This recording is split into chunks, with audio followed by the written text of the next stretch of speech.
Ya leo ningependa pia kutambua Professor Abu Manga wa APRM, who is the lead panelist for Kenya's second review under the mechanism, Governor wa Machakos, Governor wa Makueni, mabalozi ambao wameweza kufika, ndugu yangu Mheshimiwa Kalonzo Musyoka, nataka nimwambie wote ni wangu, hata wewe ni wangu. So usijali, kila kitu ni sawa. Wananchi wenzangu,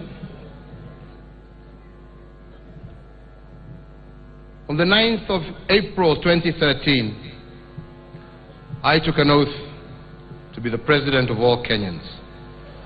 I swore to protect, preserve, and propagate the ideals of our Constitution. And at the heart of these ideals is the clear understanding that power belongs to the people, whichever corner of the Republic they call home. And that is why, under our new Constitution, we devolve power. That commitment to devolution explains why I could not be happier to be here in Machakos to celebrate this 7th Mashujaa Day with all of you. Every part of Kenya is at the center of Kenya, and that is why we celebrate here in Machakos, and that is why next year we will celebrate the day in another part of our great country. This is unprecedented. For the first time in our history, public holidays are celebrated outside our capital. And indeed, this is proof of my administration's commitment to redeeming the full promise of devolution. This day, however, is about our Mashujaa. Indeed, as it approached, I also thought deeply about what makes a hero. And let us explore together what it means to be a Shujaa. If we were to cast our minds back to 1963, for 3 generations, our people had lived under the brutal yoke of colonialism. This dark period of our history, in many instances, was foretold by our prophets, Masakwa Munyati, Koitalela Rapsamoe, Shegewa Kuviru, amongst others. The dark days duly came. Our fathers were enslaved in their own land, required to wear kipandis around their neck. Their lands were stolen, their customs and cultures demonized, their families divided. Our young men were conscripted to fight foreign wars. Our people were dispossessed and stripped of their dignity. These tribulations forged a generation of men and women of noble character and honor, driven by courage, a deep hatred for injustice, and a fierce desire for freedom. They rose against the might of the British Empire. Some of them bore arms, and we recall Dedan Kimathi, Paul Gay, Field Marshal Muthoni, amongst others. Uhuru Kenyatta and Musa Gitao founded schools to defend the dignity of African customs. Some fought with a pen. People like Henry Moria, Pino Gamapinto wrote the words that inspired our freedom fighters. Still others gave resources and worked for our liberation from beyond our borders. And the names of people like Achieng Oneko, Markham Singh, Dennis Pritt will never be forgotten. And nor can we forget people like Mwindi Bingu, who endured years in concentration camps for his conviction that Kenyans had a right to rule themselves. Or Kisoi Munyao, who crowned the struggle by hoisting our flag on Mount Kenya on the very first day of our independence. These men and women came from every part of the country. Some were even born in foreign lands. But for this nation's sake, they set aside their differences and endured the lash of the whip, the squalor of jail, and the concentration camp, and the brutality of the emergency. And they won our freedom for us. And it is they who define heroism for us. After they won independence, our leaders did not always agree. Indeed, their relationships were often fraught with tensions. They disagreed about political ideology, and they disagreed about governance, but they never disagreed about the necessity of national unity. They held dear the oneness of our motherland and strove for ways to better attain the promise of independence. Indeed, as we settled into our freedom as a country, the relationship between Kenyans and their governments deteriorated. Democratic space narrowed. We lost the freedom to speak our minds and pursue our political visions openly and freely. And so a new generation of heroes arose to lead a second liberation, which restored the freedoms we had lost. The names of Kenneth Matiba, George Denge, Charles Rubia, Sinde Muliro, Martin Shikuku, Ahmed Bamariz stand for many. We owe our multi-party democracy to this generation of reformers. In 2002, our journey took a new turn, and over the 8 years that followed, men and women of courage dared to reimagine our democracy. These were our constitutional heroes, and they were men and women of honor: Zamba Kitonga, Kivuza Kibwana, who is a governor today, Martha Karua, James Orengo, and many others. And we owe our constitution, and indeed our new system of governance, to them. Ladies and gentlemen, my generation of leaders must realize the promise of this new constitution. And we must therefore entrench devolution, and we must restore the unity our fathers attained. We can do that only by taking this nation beyond the politics of ethnicity, the politics of hatred and division. That day will come only when we build strong national institutions, and amongst them national political parties that truly show the face of Kenya and which show themselves committed to the values of our national covenant. Let me be blunt. History will judge this generation by how well we met that obligation. And yet, ladies and gentlemen, for all our faults, we are also in the middle of a new generation of heroes. Lydia Mkaye and our fellow nurses who braved the scourge of Ebola to bring healing and hope to the people of Liberia. Men like Saleh Farah, who stood up and gave his life to save his Christian friends during a terrorist attack. Innovators in technology like Juliana Rotich, and Kenyans of courage and learning like David Olesangok, who overcame his disability to study medicine and who now leads the fight for the rights of Kenyans living with disability. We have also our most recent heroes from Rio, and let me single out Para-Olympian Samuel Mushai, who brought home 2 gold medals, Jemima Somgok, the first Kenyan woman ever to win an Olympic marathon gold, and Eliud Kipchoge, whose own marathon gold ensured that it was the Kenyan national anthem that closed the Rio Olympic Games. But even as we celebrate this new generation of heroes, we accept that Kenya has changed. Many of our young people are so young that they have no memory of heroic pasts.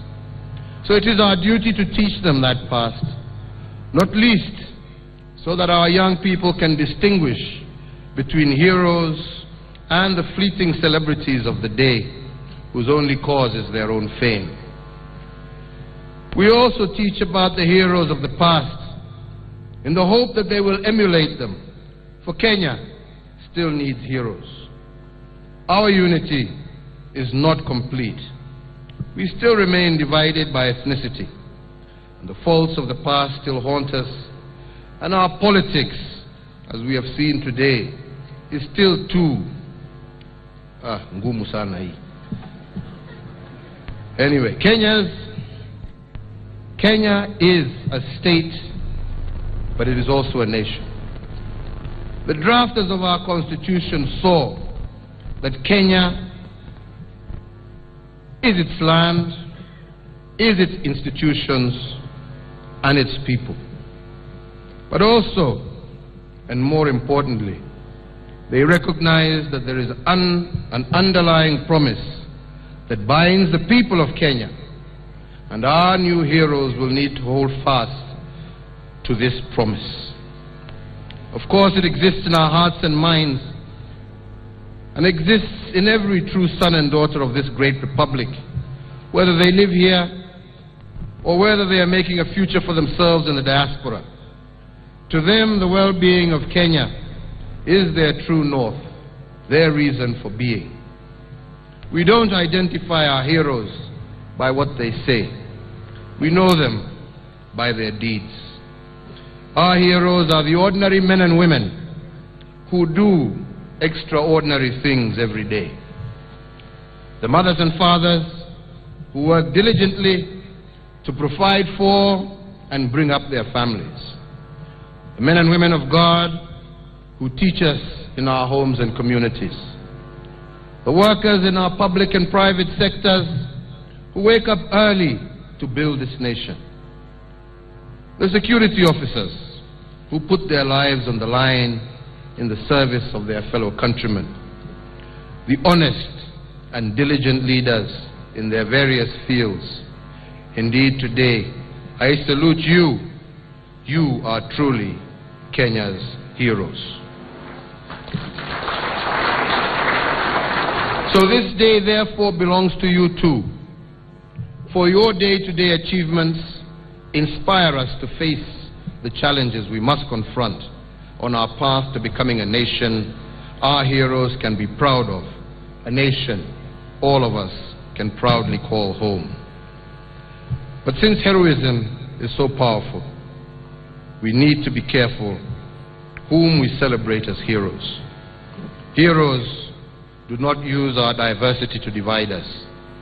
They do not use our different religions to sow intolerance, nor do they use our different ethnicities to excite hatred.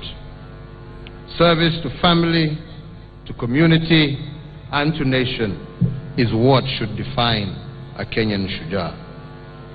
So if we wish to honor our heroes of past and the present, then we will work towards becoming better Kenyans, serving each other and our nation. To truly serve one another is to embrace one another, and the nation we are privileged to all call home. It is to labor in good works aligned to the national values and principles. That is how we will secure our future as a nation. If we inculcate the spirit of service by teaching our children that serving others means that they serve themselves, and that service makes us all better human beings, better Kenyans, then we will truly be a nation that honors the heroes who won our freedom and those who restored it. Fellow Kenyans, next year, Kenya holds its second general election under the new constitution. As we all prepare to exercise our right to vote, as we pick our leaders, I ask Kenyans not to be deceived by loud and ugly rhetoric that we will hear in the months to come.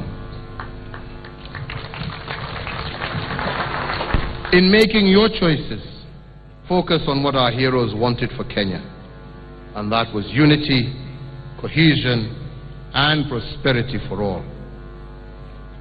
Let me also in this vein speak to the nation's leadership, whether in the media, or in politics, or in business and society.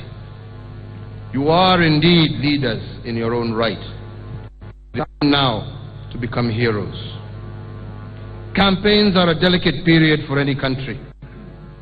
Kenyans rely on you to navigate this period successfully.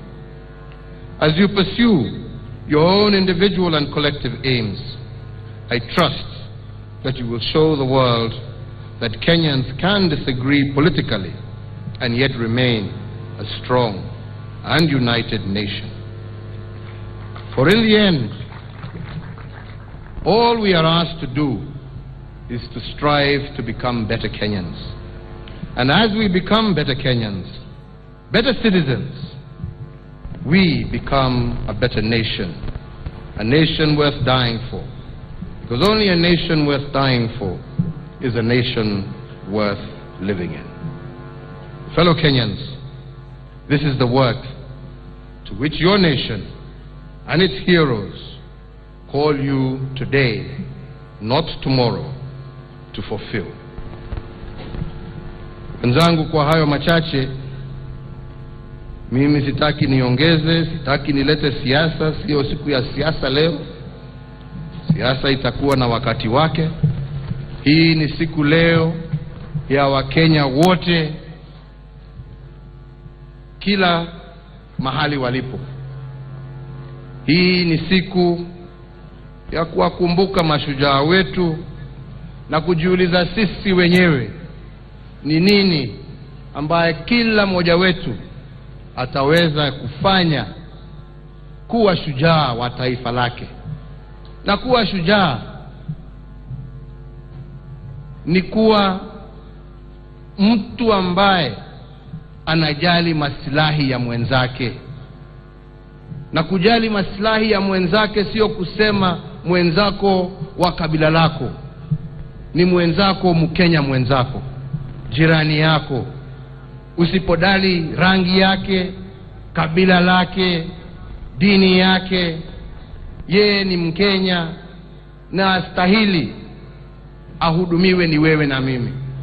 Na mimi naamini tukifanya hivyo, taifa hii letu ni mengi ambayo tutaweza kutimiza, kuondoa shida mbalimbali ambazo tuko nazo, na kuwa na taifa ambalo kila Mkenya atafurahia na kujivunia. Tukiwa hapa Machakos, furaha yangu ni ya kwamba mumejitokeza kwa wingi, na nasema asanteni sana kwa ukaribisho wenu na kwa vile mpokea siku hii kama wakaaji wa Machakos. Asanteni sana kwenu nyinyi nyote. Na nataka niwahakikishie tutaendelea kuzunguka kila pembe ya taifa letu mpaka tuhakikishe ya kwamba tumeunganisha Wakenya na tumeweza kusonga mbele pamoja vile wazee ambao walienda mbele yetu walikuwa wangependa tuishi. Na mimi nawauliza nyinyi Wakenya wenzangu, mkubali tutembee pamoja katika hiyo barabara. Mkubali ya kwamba hata tukipingana kisiasa ni sawa, lakini tupingane kwa sera, sio kwa mambo ya ukabila, sio kwa mambo ya matusi, sio kwa mambo ya kuingiliana. Ni sera, na wananchi wa Kenya wamesoma, watajua kutambua ni huyu au yule. Na ndio mimi nasema kila siku, yule ambaye atachaguliwa faida ni Mkenya, sawa, tuendelee. Shida iko wapi? Kuna haja ya uadui wenzangu? Tupendane, tushirikiane. Leo hii vile imetajwa, tukiwa tumetoka upande ya Nairobi, tumefungua barabara au tumeanzisha barabara kutoka Athi River mpaka Machakos Turnoff, ndio iwe dual carriage. Hiyo ikiwa dual carriage ni kumaanisha ni watu wengi ambao watakuwa wanaishi hapa Machakos wakifanya kazi Nairobi, au wengine wanaishi Nairobi wanakuja kufanya kazi hapa Machakos. Tuendelee pamoja. Wiki ijayo tutarudi hapa tena kwa sababu ya kuanzisha barabara zingine, na pia tunataka kuanzisha mpango wa kutuwezesha kudeal na hii mambo ya drought ambayo imesumbua Wakenya wengi katika kona mbalimbali za taifa. Na tunataka kama serikali tukishirikiana pamoja na serikali za county tuwezeshe wananchi wetu, tuweze kuwasaidia pahali walipo, ndio tuweze kuwapatia maji, nyasi ya ng'ombe zao na mambo mengine. Na hiyo tutaifanya hivi karibuni wiki ijayo, na tutapata nafasi wakati huo wa kuongea mambo mengine mengi. Vile nilitaja jana, pia siku ya leo tumewaachilia zaidi ya wafungwa 7,000 ambao walikuwa wamefanya makosa kidogo kidogo, au walikuwa karibu kumaliza nafasi zao za kifungo. So 7,000 people approximately ambao tumewaachilia. Hawa ni wale tumesema wezi wa kuku na ng'ombe na mambo chache hii kidogo. Na ndio Chief Justice sasa ako na nafasi ya kufunga wale mabonyenye ambao wameiba pesa mingi. Nafasi kwa jela sasa imetoshea. So kwa hivyo afanye haraka, amalize kazi yake. You have space. There's a lot of space now for you to deal with those people properly. Na maharagwe pia ni mingi na mambo ingine. Kwa hivyo, kwa hayo machache na mengi, mimi nasema Mungu awabariki, Mungu ailinde kaunti ya Machakos, Mungu ailinde taifa letu la Kenya. Asanteni sana, asanteni sana. Basi sote tusimame tafadhali kwa wimbo wa taifa la Kenya na wimbo wa taifa Jumuiya ya Afrika Mashariki. Na wale tumevalia kofia